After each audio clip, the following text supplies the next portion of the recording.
we're soliciting, Good afternoon, feedback from everyone. the public about which parks they want to do next. I mean, that's Welcome to our school district friends. First, I'll call the meeting to order before we get anything started so that we're on the record. My name is Tristan Rader. I'm the chairman of the Sustainability and Public Works Committee. Myself and Councilmember Baker being present, a majority of the board, we're expecting Mr. Bulk a little later. We'll call this meeting to order. First thing on our agenda tonight is the review and approval of the minutes from the June 20th meeting, 2023. And without objection, those would be approved. Are there any objections? Hearing none, those minutes are approved. That brings us to our second and only other item on the agenda today, and that's a communication from Mr. Baker and Mayor George regarding pool operations discussion following the end of the season for both pools, specifically as it relates to Foster Pool. And again, I'll extend a warm welcome to our school district members for being here. Thank you so much for taking a time out of your busy schedules, and this is an additional sort of thing that's not usually on your agenda. So again, I want to thank you for being here. And as always, thank you to the administration for dedicating so much time and energy to these discussions. So without further ado, this communication was brought by both Mr. Baker and the mayor, as I mentioned. So I'll turn it over to our committeeman here, Mr. Baker. He can walk us through how the agenda is going to go tonight. So Mr. Baker. Thank you, Councilman Rader, Chairman. And just to kind of set us up, so the mayor and I introduced a letter on July 7th regarding the municipal pools. Focusing on Foster Pool because that's obviously the pool that most recently was renovated in the city, opened this June. And I myself was a season pass holder along with my family, so we were there often. Really great project, came in on time, on budget, and kind of, expanded the offerings to the public that pool previously had. It was a little bit more of a kind of a competitive pool, and there were less opportunities for young families to enjoy it. With new amenities came kind of maybe some unforeseen, some foreseen issues and successes that we worked through the summer. So the idea was introduce that communication in July and then have a discussion about it after the season ended. And before I kind of go, the administration shared with me the joint agreement. I don't know if the mayor wanted to kind of kick off anything. No. So from a high level, just so the public is aware, there's an agreement between the Lakewood City Schools, particularly the Recreation Department, and the city regarding the operation of the municipal pools.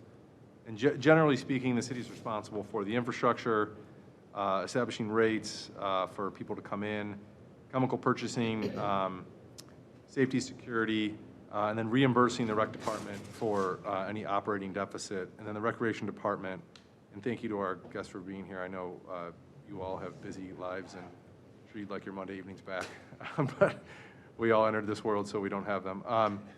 The recreation department's operating for the daily operations, for opening and closing, staffing the pools with all the employees that work in them that are responsible for lifeguards, inspections, cleaning the pool drains, keeping the clear of debris and adequate for water filtration, clean the deck and interior buildings, notifying the city staff of any maintenance issues, and then providing accounting at the end of the season.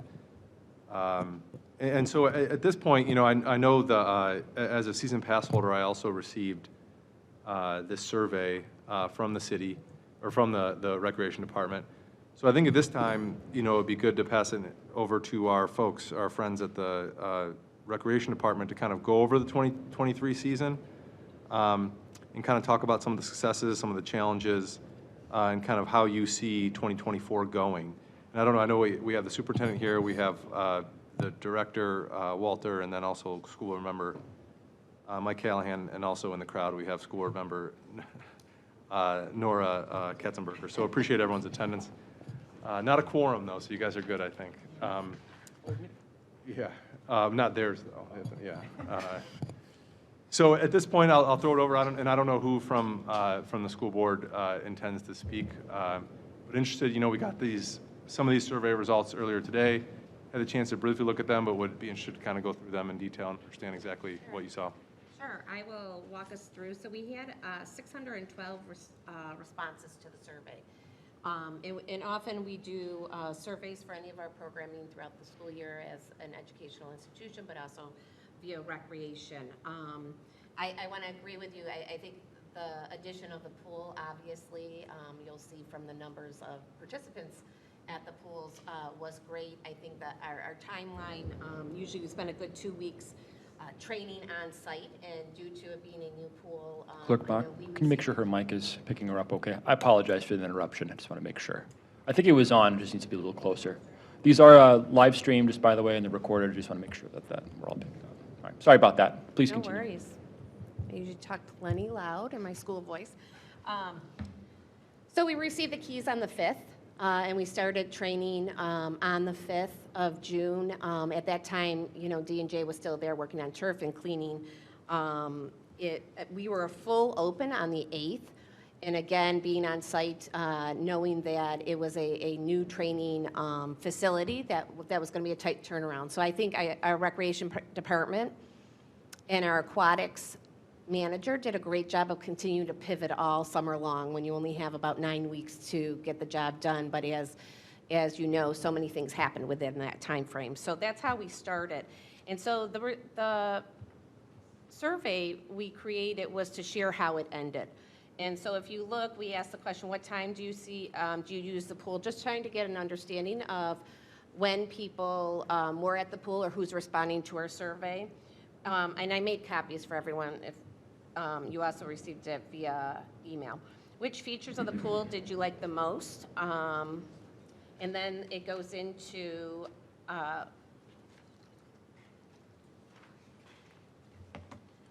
foster pool staff are friendly and helpful, and you can see overwhelmingly those responses were positive, along with entrance and admission procedures. And I think this was an area that we talked about at a debrief meeting of ourselves at the end of the year, is where we can get better, knowing that now with the numbers of people coming to the pool, how do we manage that gate differently, and exiting our community members that will be leaving the pool.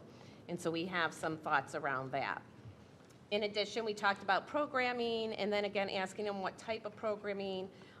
If you see the pool is clean and well taken care of, we had a great response to that, again, with 612 people responding to the survey. Concession stands are clean and well taken care of.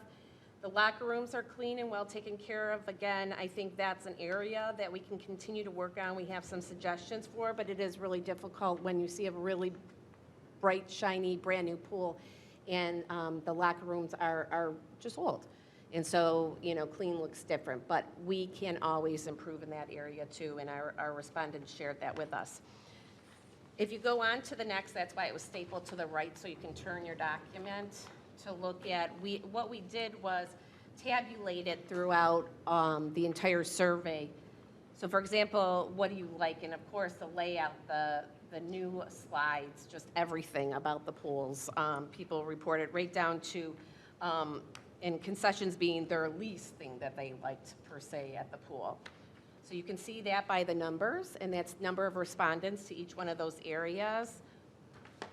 The next page is about concerns and suggestions for improvement. Of course, overcrowding was their number one concern. Hours and length. I think if we could have 24 hours, the pool's open, they would enjoy that. Night swims, maybe.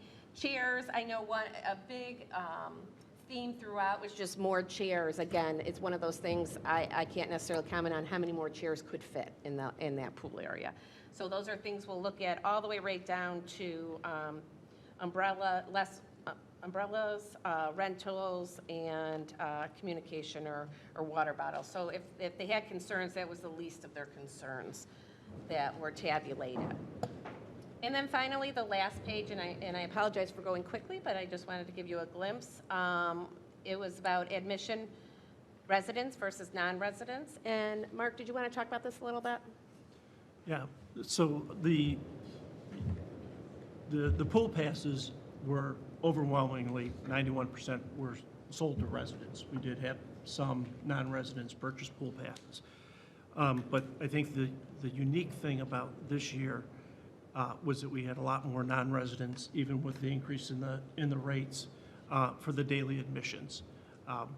So in every category, from adult to student to the preschoolers to seniors, there were more non-residents coming in on a daily admission than there were residents, and partly because the residents bought pool passes. I think we figure out about 33% of the overall population were non-residents. And looking back for the last 3 or 4 years, excluding the COVID year, we were around 20%. So there was definitely an increase in non-residents attending the pool this summer. And, justifiably so. I think it's, as I was going through the comments, and I went through each one and tried to categorize them to the comments that fit the best, people just love the layout of the pool. They love the fact that there's a kids area, that there's an area for lap lanes during the day. If you remember the old pool, we had to pull them out because those were the shallow ends. So there was a lot of positive comments about the overall layout. And, interesting enough, obviously there's a lot of comments about overcrowding, but when I looked at the positive comments, there's a lot of comments that talked to, even though it was really crowded, the pool felt like it wasn't. So I guess, when you take a survey, it gives you a kind of overview of what people are feeling, and it was really, I guess, kind of ironic because on one side, people were saying, we need more adult swim, and then you'd get, we need more family swim, and we need to be open longer, and, so, the perspective of the different end users, definitely depending on what their use of the pool was, really dictated their responses. But I think at the end, we were over 26,000 more daily admissions than the previous year, which leads itself to some of the concerns about chairs and overcrowding. And then some people complained that the chairs weren't comfortable enough. But yeah, so that's kind of the overview. Thank you to the Superintendent and Mr. Walter. And this is all really interesting information. I have some suggestions, but I think I'll wait till later in the meeting and comments. The one thing I am curious about is if you could explain kind of the org structure for kind of management of the pool. I think it'd just be helpful to understand that from how many lifeguards you hired, were they all lifeguards, aquatics manager, recreational coordinator, kind of all of that, just so we can understand kind of what the school district's process is when they do that. Yeah, so Matt Demline is our aquatics manager. He oversees the 2 municipal pools and the high school pool. And then we had, at Foster, we had 4 assistant managers, of course, seasonal help. Many have been there for several years. And then they supervise the operations of the daily operations as well as lifeguards.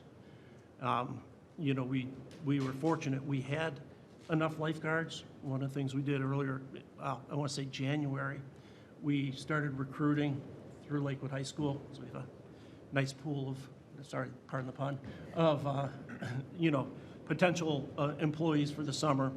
And the one thing that we've done for the last 2 years is we've provided free lifeguard training for anyone that agrees to work at the pools in Lakewood. So where some places were struggling, in fact, they were contacting us to see if we had any additional lifeguards. That was a hard no. We were fully staffed. And so as I understand, it's the pool manager, and then there are 4 assistant managers, and they cover the 2 municipal pools, so there's kind of No, 2. there's 4 at Foster, 4 at Foster. and there's 2 on duty at a time. Okay, so there's, So we'll have 2 in the morning, and then in the afternoon, the other assistant managers come in. and then Bex has 2, They do. same thing, so there's 8 Yep. total, okay. And And then as far as the staffing, you know, the folks, are they all lifeguards, or do you have some admin folks that are kind of more in charge of daily admissions and kind of manning the entrance counter, or is that just all lifeguards and they're shuffling? Well, so we have a variety of positions. We have pool attendants who are there. Their main job is to make sure that the pool deck is clean and taken care of, and then also the restrooms in the lobby. So you have pool attendants and you have lifeguards and Cashiers also. and cashiers? And so those are the three groups of people that the assistant managers oversee? Correct. And then the aquatics manager is typically there, you know, during the week Yeah, sometimes? he spent a lot more time at Foster Pool than he typically, but he goes back and forth between the two pools. Great, thank you. I don't know if any of the member councils have any questions? Yeah, thank you, Mr. Baker, and again, thanks for pulling this together and putting this on our agenda. I want to also welcome our other council colleagues here, Vice President Keppel, Councilman Shackner, and Councilmember Marks. Yeah, just a couple of quick questions. Overcrowding seems to be the number, and thank you, this is great, 600 or something respondents, 612 respondents, that's a good number. I feel like you're Tells you a little bit about the passion for the pool. yeah, and it's helpful to have that information and moving forward. So overcrowding being sort of the number one, and then probably half dozen issues kind of stemming from what is perceived to be or what is. I want to get your, and by the way, also congratulations, you know, being able to finish the year strong, to both the administration for finishing this project in a way that would allow the full season to happen and having more residents attend the pool, I would imagine, than ever before in Lakewood's history. That's probably not exaggeration, so congratulations on handling that. Is overcrowding an issue based on this? Will it be an issue next year? What are some of the steps we're taking to at least make it seem less or be less of a, I guess, issue, perceived issue, whatever you want to kind of term it as? Yeah, well, it was definitely, you know, as you would expect on the warm days, the weekends, it got really crowded. And, you know, we had a lot of discussions with the city administration early on, like what is that number, you know, to cap it at? And we decided 900, which was significantly less than what was actually permitted. And with 900 bathers in the pool area, it's crowded. It's not unsafe because we still have lifeguard coverage. We certainly meet the requirements. And I wish I would have brought the number of saves that we had this year, but it was quite a few. So, you know, by capping it at 900, it is a large number, but it's a safe number. My concern is if we reduce that capacity, that would just create longer lines and probably more frustration for our residents not being able to get in. I think that two things that we identified as potential modifications for next year is adding more cleaners. And those are people that will continue to go around. Right now, we're touching our locker rooms twice an hour, but you just need it more than that. And also the concession area. And so we have documentation of who each day would go through and check off, and then they hand that into the managers at night to ensure that the proper cleanage is happening, but you need more. If you have 900 people at a pool, you're going to need more. And then also the security, hiring security guards, and we discussed that, throughout this summer too, is it's really difficult if our managers need to be assisting with, for example, the safety and security of everyone that's there. The security guards could help with some of those other things that are bothersome to some of the community members, the loud noise, bringing in food, things like that. When you're asking a 16, 17, or 18-year-old to discuss something with an adult that's not being rational or has brought a cooler in or something like that, we would prefer an adult-to-adult conversation. And so we would recommend adding security guards to our areas at the pool. Excellent. We had a member of the public come and speak to that a little while back. His family had witnessed somebody, I think it was not Foster Pool, it was the other pool. Beck's, yeah. Somebody, I think, drinking, had an open container, and he felt like the pool staff, by the way, he commended the pool staff, but he noted what you noted, you know, having a 17-year-old have that conversation with somebody potentially intoxicated and telling them to leave could be a bad situation. So I really appreciate your focus on that, and I'm sure he would too. I'm sure if he's watching, you guys are on top of it. I appreciate that. Just real quick to admissions. What are some of the things we're employing next year, thinking about employing in order to make, because I went twice, pool lines were relatively long. I think once I went and they were not accepting credit cards by the time I got up there. Fortunately, I had cash for some reason, I never do.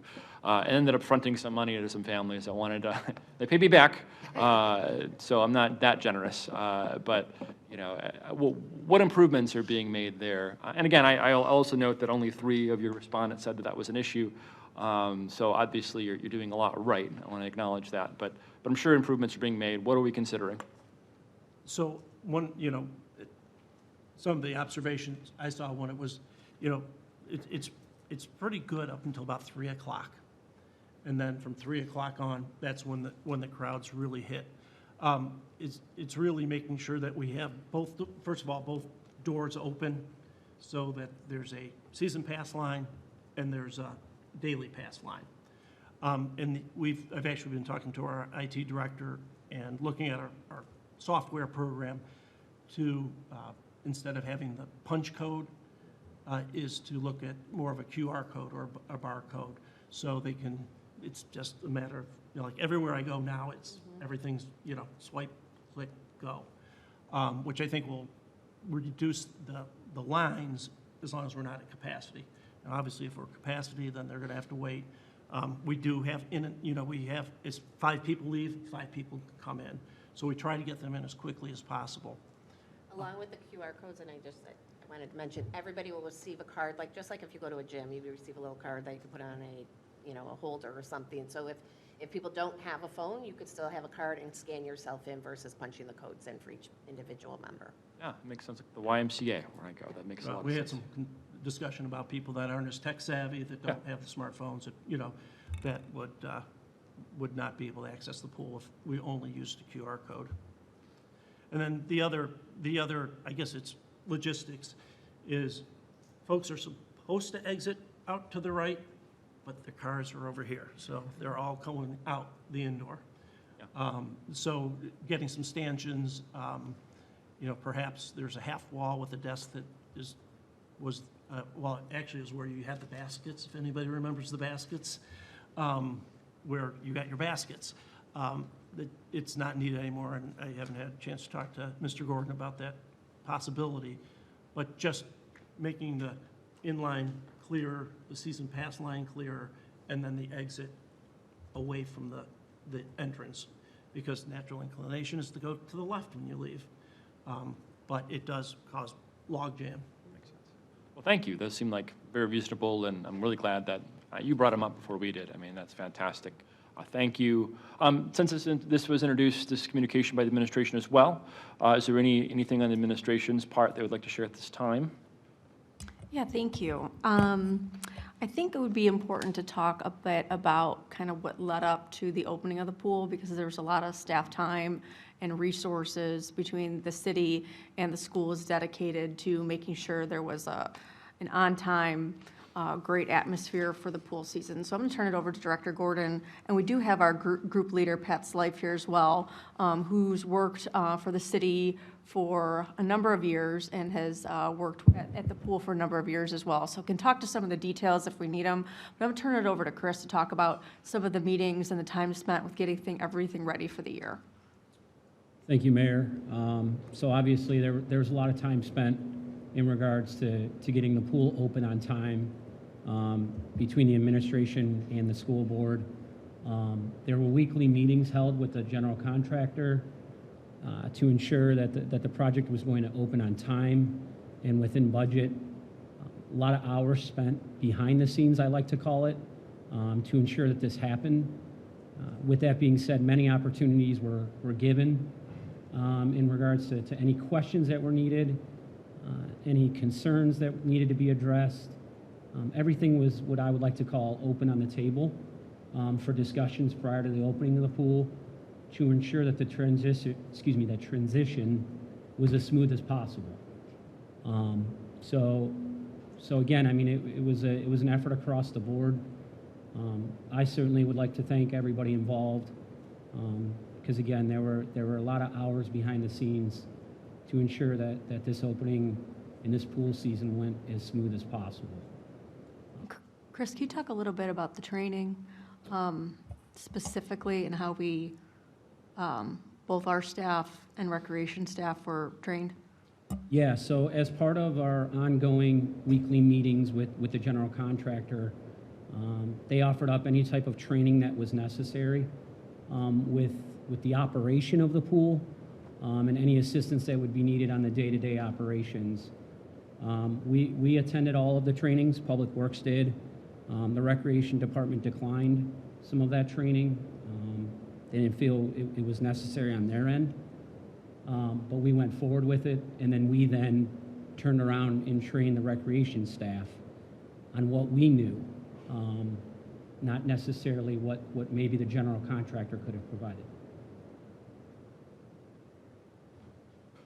Any other thoughts from the administration before we move to council questions? Ms. Ma'am. I'd also like to hear a little bit from our frontline staff and Pat, and how his experience this year was, and, you know, how perhaps it may have been different from prior years. Pat, welcome. So the big change for us this year was we weren't losing tens of thousands of gallons of water per month. When you're losing, which is a good thing for the city, obviously, but when you're losing that much water, making adjustments on the chemistry side is a whole lot easier because it's already coming in well balanced. It's already been through filtration and everything. So now we had a very quick curve to learn all of the changes and actually using our license and adding different chemicals to help the balance. That is on our side, obviously, from the agreement. The training that you had spoken of was quick. It was one day, kind of in and out. This is how things turn on. This is how things turn off.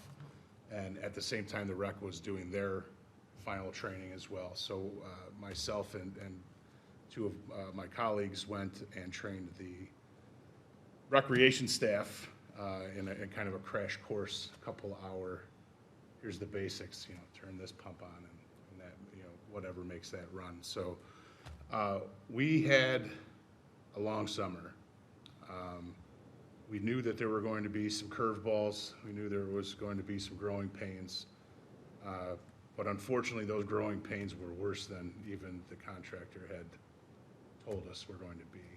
Part of it was the new equipment breaking in. Part of it was they hadn't anticipated such a heavy bather load at the same time as everything was trying to be broken in. So there was many man-hours spent this summer, a lot of weekends and evenings ruined, and I just want to commend the guys that helped make this summer happen. Yeah, and I wanted to follow up that. I know Director Walter, you know, had said that Matt Dumline spent a lot of hours there, and I'm sure Matt did. But let it be known that Public Works did the same. I ran some records today, and well over 100 overtime hours were spent at Foster Pool addressing issues over this summer. So there were a lot of guys that sacrificed a lot of time to be here to make sure that everything ran efficiently and as possible. So. Well, thank you. I think I could speak for all of us here in council. Thank you so much for your dedication. You know, this pool, as a structure and as an amenity, is certainly like the crown jewel at the moment of the park. Not to downplay any of our other great assets like the Solstice Steps or the kids' park there. But certainly, thank you for making it usable and accessible and great for all of our 60,000 plus residents and non-residents alike who used it this year. Anyway, I'll go ahead and turn it over to my council colleagues if they have questions. And we'll get into the kind of the meat of this, the rest of the discussion here. We have about 20, 25 minutes left. I feel like we're kind of already getting to that point 3 on your agenda, with hearing about some of the potential improvements moving forward, moving into next year. It looks like Mr. Schachner has a burning question over there. Mr. Schachner. Thank you. Just Sarah too. Yeah. Thank you, Mr. Chair. Thank you, Councilmember Baker and Mayor George for bringing everyone together. Thank you to the school board superintendent. Appreciate everybody being here. And I appreciated all the work everybody did this summer beforehand and even to prepare for this meeting, because I understand what a burden it is sometimes to prepare for meetings like this. So thank you for taking the time. I really do appreciate it. Now for the complaints, no. So before I start, I just want to clarify certain authorities, within council versus the rec department, and administrative authority versus, actually passing resolutions that are ordinances to get things to happen. Hate doing this to the law director, Director Vargo. So my question is for things like, and the superintendent might also know, for things like the hours of the pool or residents versus non-residents, who ultimately has control of those decisions? Is there an ability for council through ordinance, resolution, or otherwise to mandate certain hours for certain things like open swim versus family swim, resident time versus non-resident time? Is that power that council has, or is that administratively done? Thank you, Councilman. There are a lot of issues of operations that are covered in your question, and countless more. The agreement in place attempts to set forth the responsibilities of the rec department and of the city. Just for example, the pool rates are set by council, by the city, subject to input from the rec department. Daily operation, cleaning the pool, making sure the equipment is maintained and used, responding to customer complaints, that's what you expect from the operator. That's what's in the agreement. All the infrastructure is ours. And so something as definitive as who attends, those substantive issues have to be on the decision of the city through council. So residents, for example, versus non-residents. That is something that goes beyond the day-to-day operations. And so we would look to council for those issues. So council could pass an ordinance saying, or resolution saying that from Friday through Sunday, it's residents only at the pool. Well, there are limitations, Councilman, on the authority of the city, of the council to do that. There are several limitations. For example, you may be aware that the pool, the infrastructure was financed in part by federal and state grants. Those grants come with conditions.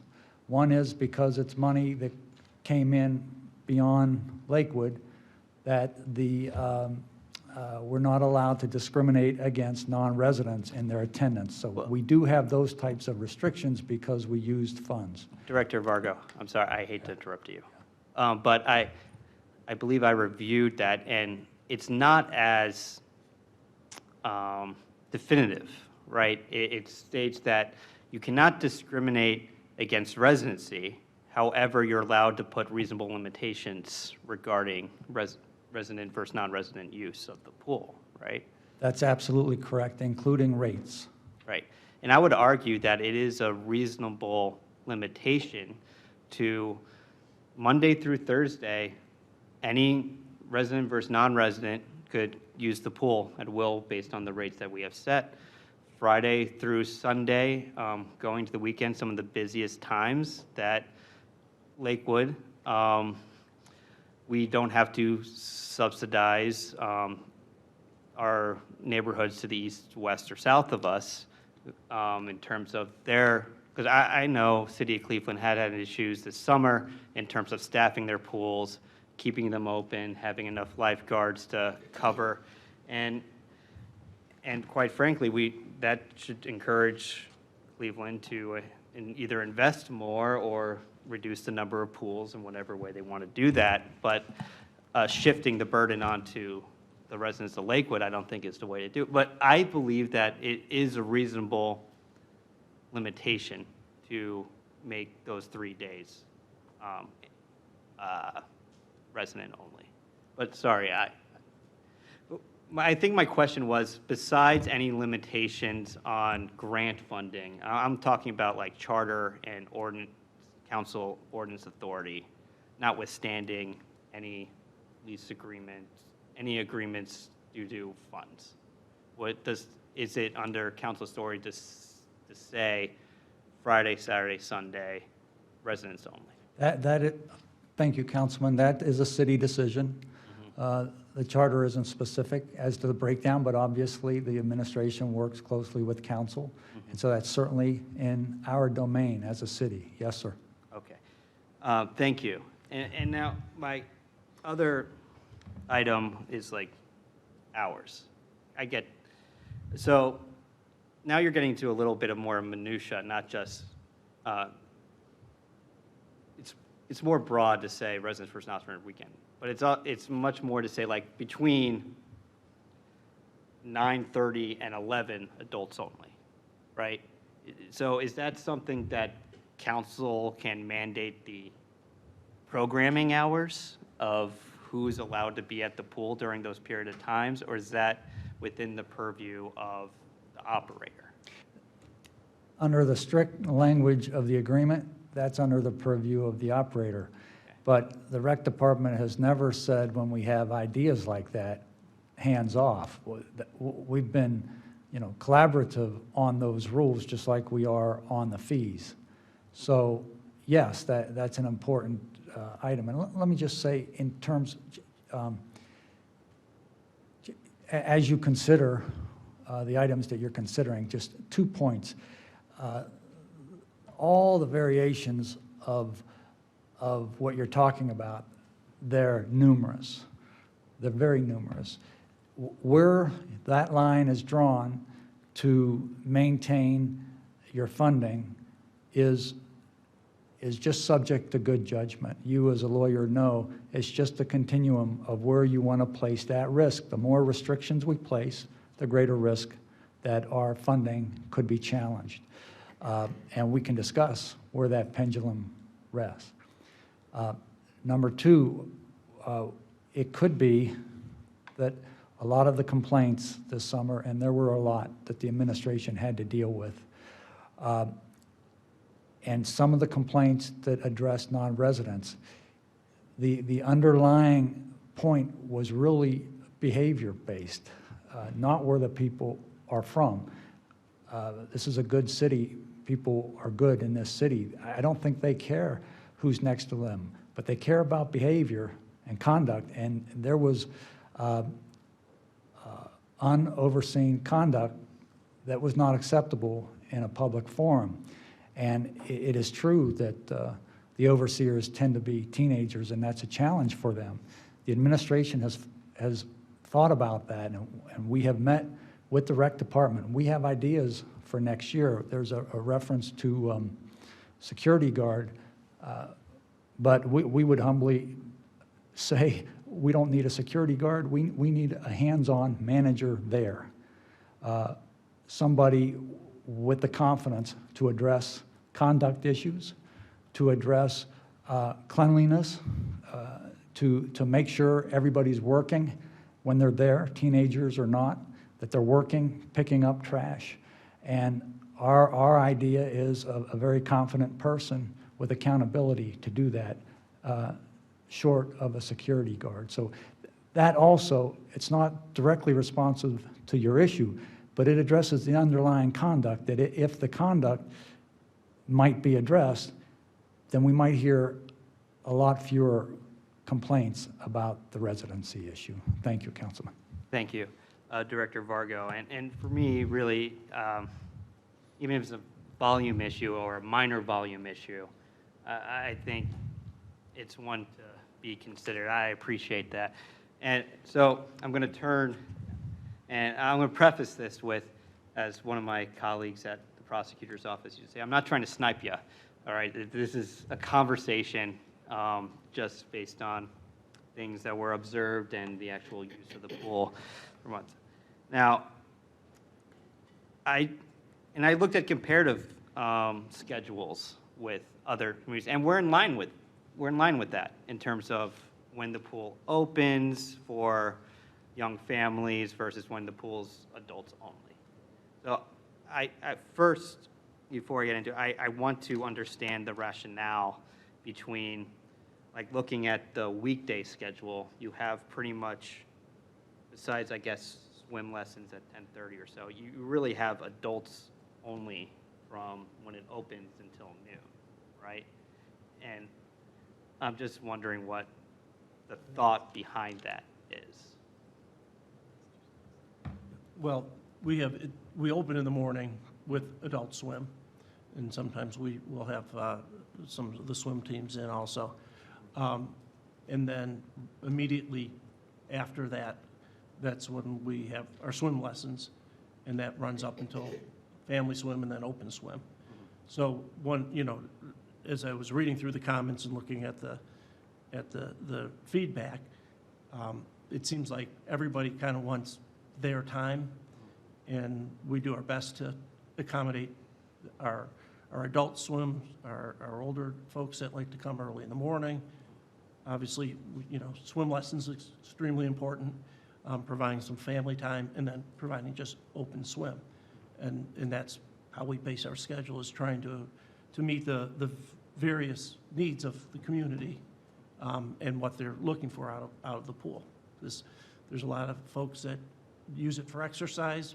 Some are swimming lap lanes, some are walking, some are treading water, whatever their physical needs are, and that's what that adult swim time provides. And then, again, right into swim lessons, and then opportunities for families to get in, and then open swim for the rest of for the kids and the families. Thank you. And that does make sense, a lot of sense. And I think what the great thing about Foster Pool and how it's designed now, you basically have two areas now. You have a lap pool, and you have, I think it's referred to in the calendar usually as the rec pool. Is that what we're talking about when it's Correct. rec pool calendar? Okay. So for me, allowing adults to use the entire pool area and not be disturbed by children, that for a period of time, because if you want to swim laps, kids 6 and under are not swimming in the lap pool for the most part. They're in the rec pool, or at least their families are trying to restrict them to the rec pool as much as possible. And if an adult is mad because they liked being at the adults only so they could read a book without children running around screaming, I'm sorry, I don't care. That's not something that's not what the pool's for. Like, if you want that, you could join the yacht club or the country club. All right, this is a public pool. The thing about Lakewood is when you raise a family here, you're sacrificing a bit on private space.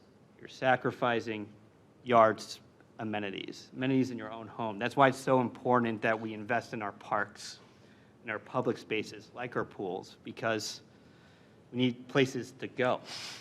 And when, this wasn't a concern of mine when we first started talking about the pool, but now I have a 2-year-old, right? And now I experienced it. I see when they wake up and are ready to go, and when the nap time schedule is, and things work. And 11 a.m. on the weekend, it just doesn't work I'll speak for my family, when nap time is about 12:30 and until 2 to 3, and then you have them dinner at 5:30 and you're getting them to bed at 7. It's a very small window when the morning hours are really the time for at least my family that we're doing our major activities for my daughter. So my pitch really is that adult swim period where have that coincide with family swim in the rec area. Adult swim could be restricted to the lap pool, but at the same time we have family swim for know now it's defined as 17 and older, and younger has to be with an adult. We could lower that maybe 6 and under, I don't know. School board probably is more equipped to know the developmental schedule of children, of when it would be appropriate to have family swim coincide with adult swim. That's my big pitch. And thank you so much for your time and listening, and I'm really glad to see the city really collaborating on rec issues and park issues, because it's a shared responsibility, and I do appreciate you folks taking the time, and I know you have a meeting after this, coming here and talking to us, so thank you. Thank you, Mr. Shackner. I'll also note Mr. Shackner's ward is Ward 2, where the pool is located, and he was very involved in the process for, planning the pool, and so thank you for your work and continued work responding to residents, and again, thank you to the administration. So we'll move on to Mr. Bullock. Do you have some questions? I apologize for not hitting committee members first. Oversight of my part. Thanks, Mr. Chair. I'll talk quickly because we're short on time. But so first, Mayor, thank you for facilitating, along with the chair of the committee, with the school board and the superintendent, this conversation between the branches of government. I think it's a great new tradition. And Director Walter, welcome to this discussion. I think you're 18 or 24 months in. I know we talked a lot on City Council about 2.5 years ago about baseball field maintenance and all this this kind of thing, and that led to a focus on the need for improved coordination between our two branches of government. And I think that's underway. So I'm glad we're doing this. I think it's a good tradition, and because you have capacity now, and thank you to Superintendent Niedzwiecki and Mike Callahan and Nora Katzenberger, all, there's been a lot of effort to create the financial capacity and the focus. I think that's great. And so now we have more brains on deck, more thought, more capacity to sort through these issues. Is it worthwhile for the community? I think yes.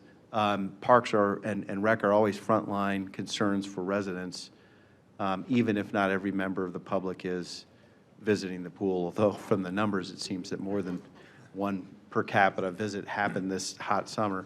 And a perfect example, what you said, Director, about the exit stanchions. I am guilty of going out the wrong door myself, didn't think of that solution. Now, is that going to happen? Who pays? When does it arrive? That's probably a conversation with Director Gordon. But in my book, when there's an operational side improvement that you stumble upon, boy, should we get that taken care of pretty promptly, especially for something as affordable and as easy to install as stanchions. And by the way, Mr. Schleif, good to meet and connect with you. And so I'm glad that the city is also getting our team to the table here. So let's keep working in this direction. Now, a couple quick data questions. First, the focus of this survey, right, is Foster Pool, but not the Beck Pool, right? The Beck also is operating and has plenty of capacity.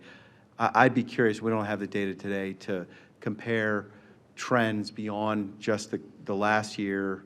Can we tease out why we saw such a big increase? I'm sure it's a curiosity factor. I'm sure it's also a hot July that bled into August. I know heat drives attendance. I heard anecdotally, by the way, from some visitors from suburbs to the west that Lakewood is better than the pool they have in their community. So job well done, everybody. That's the kind of thing we want to keep up. But operationally, it needs to work well. Probably crowds are a good thing, even though it's kind of we're victims of our own success. So I appreciated your points about making the space we have work well.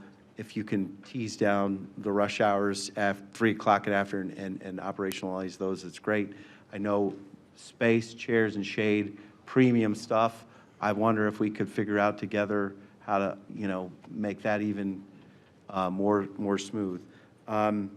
I know I was there once and suggested to the gentleman in the back of the room who runs the computers that we add a Wi-Fi hub, because during the peak hours, you have a hard time getting service, and so that's something maybe on the city side of things. It's right by the park playground anyway, so it could probably do a 2-for-1 to just have extra capacity right there where we've got such a rush of people there. So I love the adding more cleaners concept. I'd love to understand if there are opportunities for Beck to take some of the pool traffic somehow, you know, especially if there's more lanes for lap swimming there. Maybe that could be leveraged. There's probably ample parking there, whereas parking is under great pressure at Lakewood Park. And then on the security thing, I guess I tend to agree with the comments from the administration. If we've got adult managers on hand, at least for things like alcohol use violations, I hope that's an isolated one here and there. That could be at least initially handled by the manager. We do have security personnel that walk the parks. They're expensive.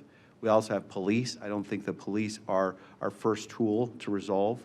But that's a good conversation to have here. But I guess I would like to see if we can use the team we have now to better effect. I'm glad, though, that we're paying attention to these very things, though. So that's the right idea. My closing comment, as I talk too fast to try to get a lot covered, is, and I've teased this with the conversations about renewal of the contract for the concession stand, I think over the next 3 years, we should really try to materially improve what we're doing at the concession stand. Part of that would be capital spending. Part of that would be operations and who's operating and how they do it and what they offer. You know, needs to be thought through. But if you go to the zoo, the Cleveland Metro Park Zoo, boy, do they have beautiful facilities. I did not know that I loved sloth bears, but now I do, because they just really enhanced and made a gorgeous space, just pleasant to spend time with. And now I'm looking at those animals and learning about what they do, and my kids are climbing up this cool free climb environment in the middle. What they've done at the zoo is to refresh every space.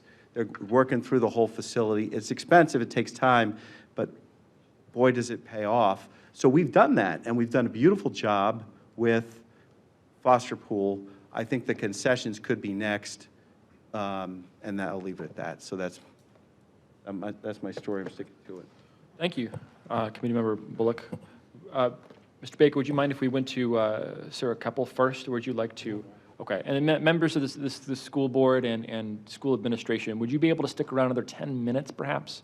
The chairman of the next committee here, Mr. Shackner, has allowed us to kindly use a few minutes of his committee to continue this discussion. So with that, yeah, great questions. This is what this hearing's all about. I appreciate everything. And Ms. Keppel, please take it away. Thank you. And in the interest of time, I'm going to shorten my thanks to everyone for being here. So thanks. Just consider yourself thanked. Okay. So I have a lot of questions. I'm going to email some of these to you because we won't have time to get through all of them, and I want to be respectful of everybody's time.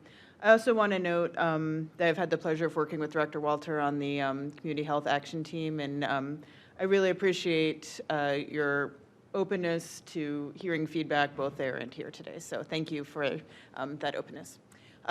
So I have a number of questions.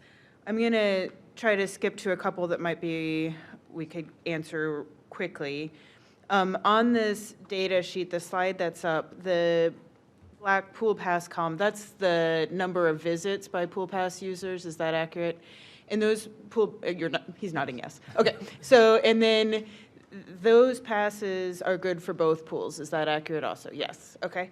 And then I would love to get data about how many visits were distributed among those users, i.e. how many were super users versus somebody bought a Pool Pass, never used it, they used it twice, that kind of thing. Do we have data like that? That I would have to check into. Okay. That is not a yes or no answer. Okay. This is my librarian hat showing, so data-driven here. So, and then the agreement, Director Vargu, that you referenced, is that the same agreement as the ballpark agreement? Mayor's nodding yes, okay. It is, Councilperson, yes. Thank you. And could you refresh my memory and send that out to me after the meeting? I don't remember where I put that, so. We'd be glad to. Thank you. And then I suppose others might want it too. And then quickly, This is probably a longer question, but Director Gordon, I'm going to follow up with you about, and Pat, and Mr. Slife, thank you for being here also and for your work. The public works issues, I'd be interested that your team was so kind to address. How many of those were more starting with a new pool, new system, and how many we expect to be ongoing in future years? So that's a longer question. We don't probably have time to do that, but that's just something that I'd like to address. And then, Director Walter, you mentioned that after 3 p.m. was the busiest time. If I could get that data about time distribution of visits, I'm assuming we do have that. And I would also like to know how many days we hit capacity. You may have mentioned that earlier. Whether that's the perception of quote-unquote overcrowding. I'm not saying that's not true or true, but if we had hit capacity 3 times when it was 100 degrees versus, 90% of the time, that's a difference. Yeah, and I do have that information, but not In front of on the you. top of my head. Okay. But I know we hit capacity more times this summer than we Ever have? ever have. Yeah, okay. And then the capping at 900, how is that number reached? Is that by the fire marshal? Is that by some swim expert? Is that by the contractor? How is that set? And I don't know who to look to. Oh, okay, so building inspector Parmalee, or I gave you the wrong title, I apologize, but Commissioner Parmalee is waving his hand. Okay, so that's set by the city. And then policy questions, checking resident status. So how old do you have to be to go to the pool by yourself? Like 12, 10, 16, 18? Yeah, I don't know if I don't know if we have an age necessarily. It's a Okay. good question. So if a 7-year-old shows up, how do we know if they're a resident or not? Yeah, well, typically they show up with a parent. Right? I don't know if we've ever had a small child show up saying they. Really? Well. I don't know, when don't I was I'll growing let- up, I'll people have sent to their kids to the investigate. pool all the time. Middle school age probably. Okay. But we, if they come as a family, obviously, we ask for, a driver's license or state ID. And if they don't have one, they get charged the non-resident rate. Non-resident. So, but, someone under 18 is likely not going to have, they may have a school ID, but they may or may Yeah, not, Like right? a 12-year-old would not have one. Okay. And then child cares. Did you already talk about this before I got? So if what is the policy for a child care coming to the pool? So we have 3 Lakewood day camps that we have always accommodated. We had numerous requests for outside of the community child care to come in, and we have declined that. So if let's say there's more than 3 Lakewood child cares in existence though, right? Yeah, but we were not permitting any new child care. to Even come if in. they're Lakewood based? Yeah, just because of the numbers. Okay, so, but how is that, so if let's say a home daycare in Lakewood that has 5 kids, and an adult comes up with 5 kids with 5 pool passes, Yeah, we would not have any way to monitor that. okay, or a bus shows up with 10 kids all in their suits with money for their pool passes, we send them away, or? Well, I don't know if we've had, there's a lot of buses that come and drop their kids off at the playground, Uh-huh. but they have been told, because they try to come and, they tell us that they're coming, and we tell them, thank you, but no. Yeah.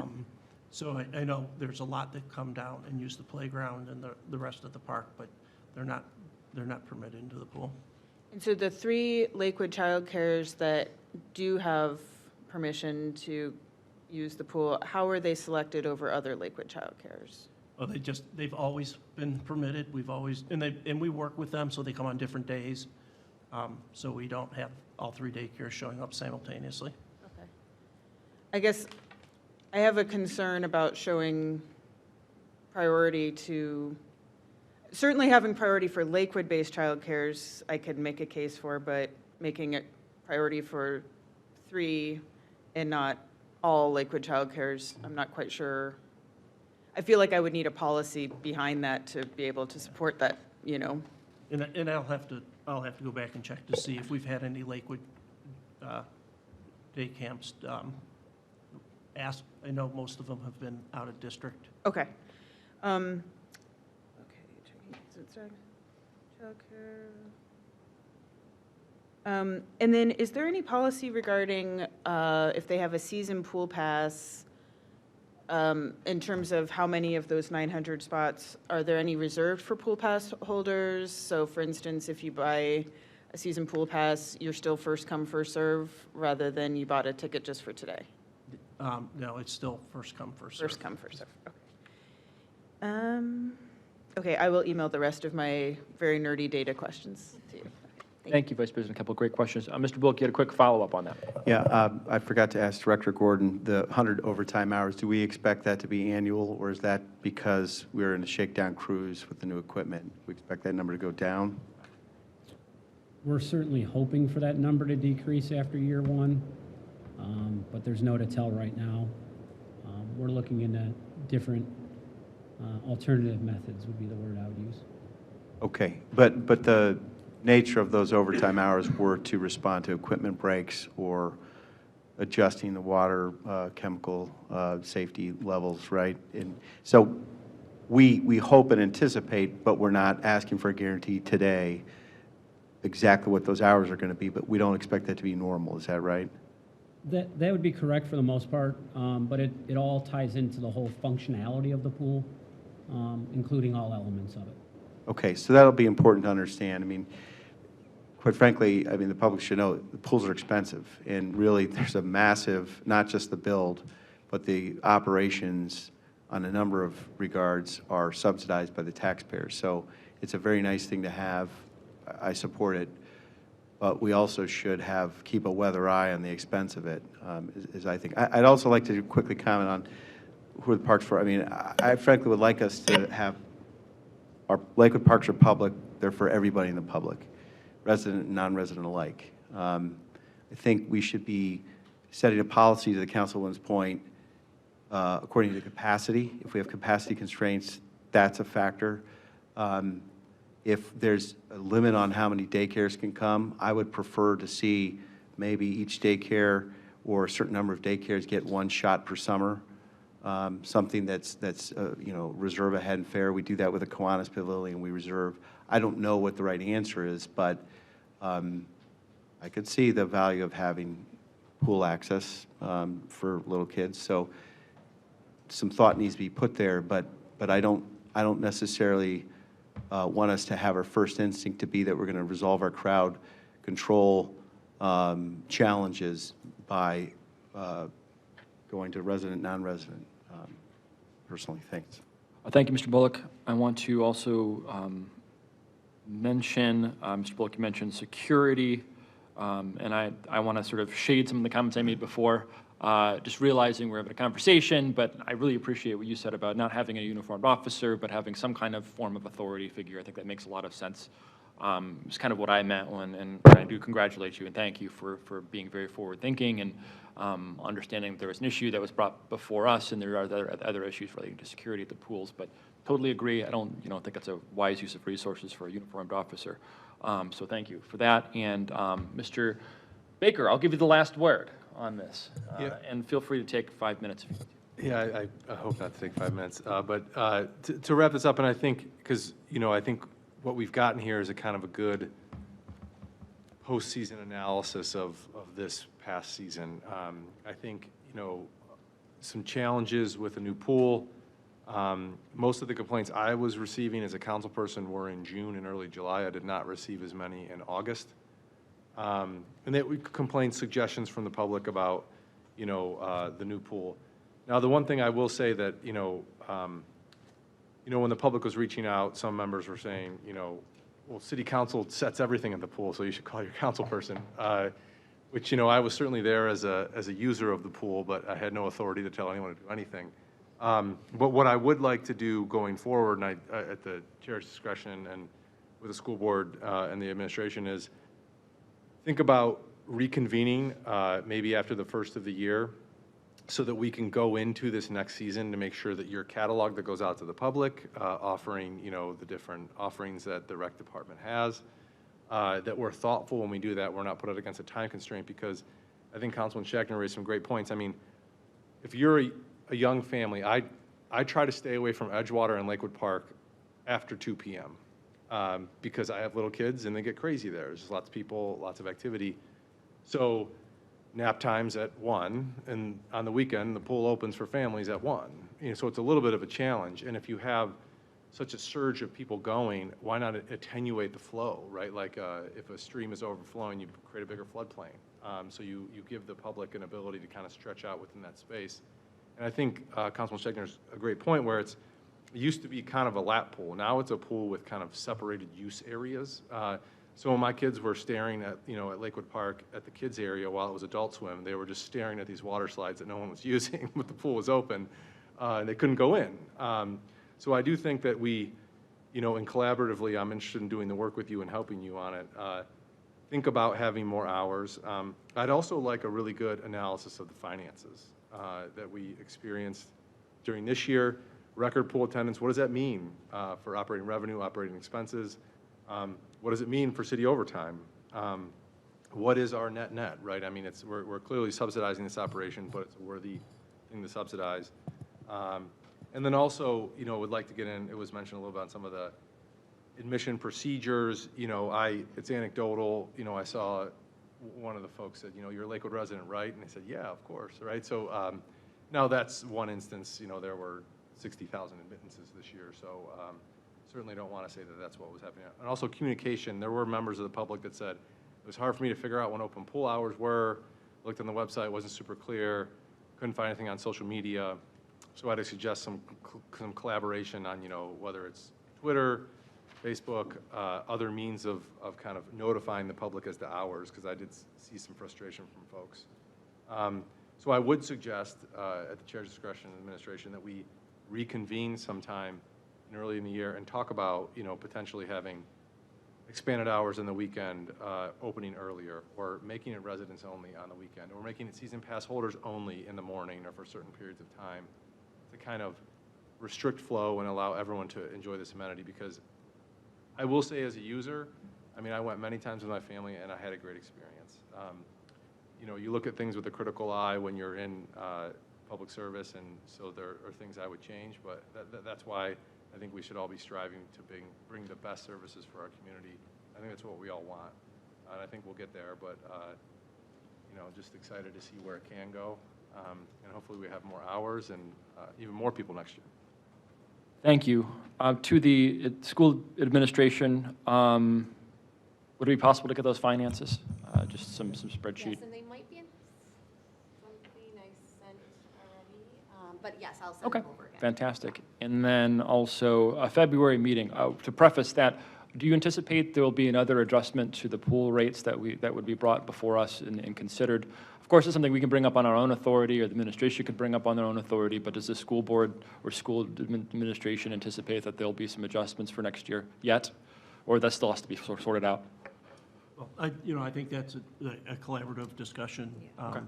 I can't say that we meet with the mayor and her team frequently to discuss, we meet monthly on a regular basis and ongoing dialogue, as these issues and concerns have arisen throughout the summer. So we certainly can have that discussion. Just purely for our scheduling purposes, if we're going to do, as Councilmember Baker mentioned, another meeting in February, that we're ahead of that sort of planned process to begin before the pool. Just want to make sure we hit everything so we're opening and everything is communicated. Madam Mayor. Yeah, as you recall, we updated the pool rates last year. Yep. So if there are recommendations from City Council, please send them our way. Okay, thank you, Mayor. Any final thoughts from the committee, council? Last chance. Member Marks. Thank you. Just like to make one comment. Thank you, everybody, for all your hard work in getting this all together. As the councilwoman for Ward 4, we hear a lot about Foster Pool and its improvements and how it's overcrowded. And this summer, at Beck's, it was empty. So I think we have to create some incentives for people to use the pool over at Madison Park. And I know we're doing some park improvements at Madison Park as well. But there could be some incentives to getting some daycares over to Madison Park if that's a problem. And of course, if kids see Foster Pool, they're going to want to go to Foster Pool. But when it's hot in the summer, if they knew they had an alternative to use a pool, they might use that pool. So I think we're really not serving Ward 4 very well, especially those kids who live in Ward 4 who don't have transportation to get to Foster Pool. So I'd like you to be thinking about how can you make some improvements at Beck's to make a difference there in Ward 4, to make it as lucrative we see over at Lakewood Park. Very good. With no further business before this committee, I will adjourn. And thank you again, everybody, for your time and attention, administration, school board, school administration, council. And when's the next meeting? We're going to take 2 minutes just to change over, and then we'll get started. All right. Thank you for your patience. Really appreciate it.